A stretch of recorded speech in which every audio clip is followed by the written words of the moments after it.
Show! E aí tem outra invenção super bacana, né? Foram os refrigeradores na época, o que hoje resultou na geladeira, né?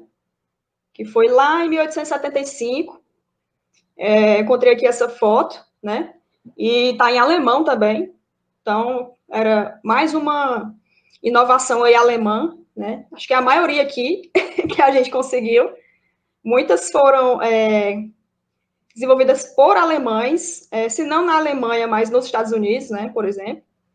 E a gente tem aqui o primeiro protótipo aqui dessa máquina, que hoje resultou aí na geladeira, né?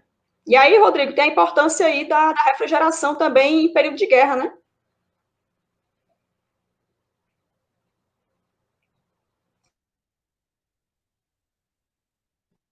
Pois bem, né, eu tava aqui vendo, né, e eu não sabia, né, de quem tinha inventado a geladeira, e tão pouco assim, que ela recorre aí no final do século, né, XIX, né. A importância justamente é isso, né, de você poder, né, refrigerar, né, alimentos, por exemplo, né, ela traz uma grande inovação, até porque na história, grande parte dos alimentos, ou seja, quem é do Nordeste sabe, a forma de você manter a temperatura ia de vários tipos, né? Inclusive utilizando buracos na terra e colocando para manter uma temperatura fria. E a partir do desenvolvimento da refrigeração, você tem uma vantagem, né?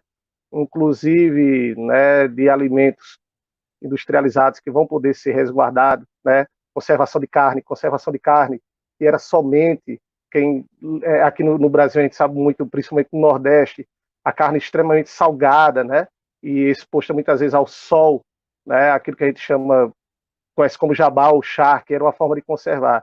Agora, quando você falou dessa importância, tem um ponto que eu quero fazer aqui importante. É bom colocar, e isso geraria uma outra discussão, mas é bom colocar que muitas vezes esses aparelhos que depois vão se tornar em bens de consumo, né, eles não vão estar tão acessíveis. Isso a gente pode fazer uma discussão.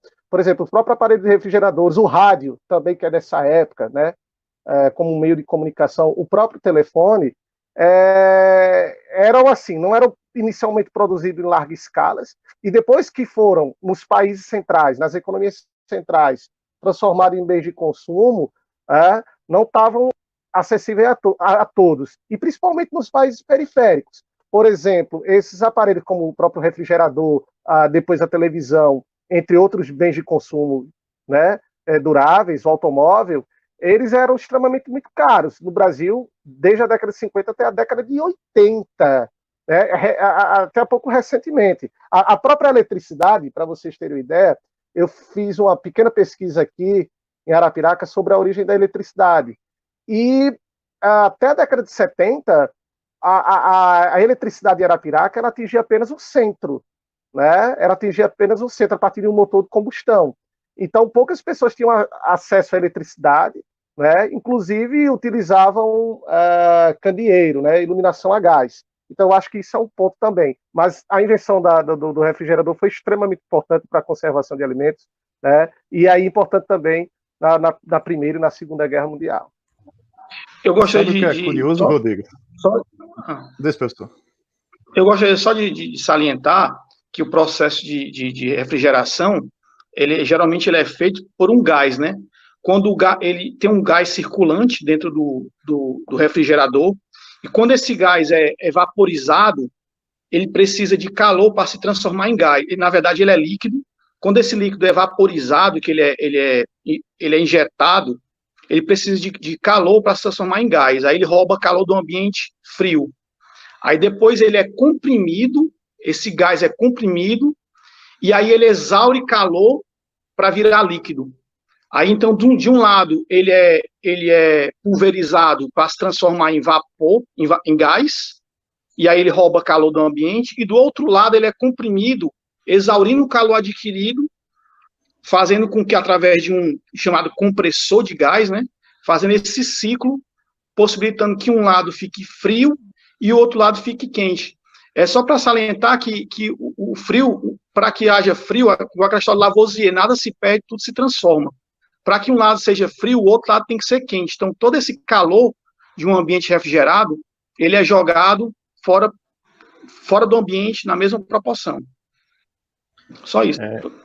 E é interessante falar também que, assim, antes da invenção, né, da geladeira, das máquinas de refrigeração, existia assim, uma indústria do gelo. Existiam empresas que iriam nas regiões nórdicas, tinham equipamentos que se cortavam, grandes cubos de gelos que eram exportados para todos os lugares do mundo. Eles eram colocados em caixotes de madeira, com palha também, palha de madeira dentro, para tentar conservar aquele cubo de gelo, e era espalhado por vários lugares do mundo que não tem acesso. Então existiam equipamentos e indústrias voltadas justamente para isso daí. O que é bastante interessante, né? Você pensar que existia pessoas que trabalhavam, ganhavam dinheiro cortando gelo e exportando para todo mundo. Exatamente, exatamente. Então é isso. Para complementar a colocação da Renata, eu creio que na indústria alimentícia isso vai ser extremamente uma contribuição fantástica no campo da indústria alimentícia, né? Porque agora você vai poder produzir alimentos, né, que podem ser conservados aí geradores.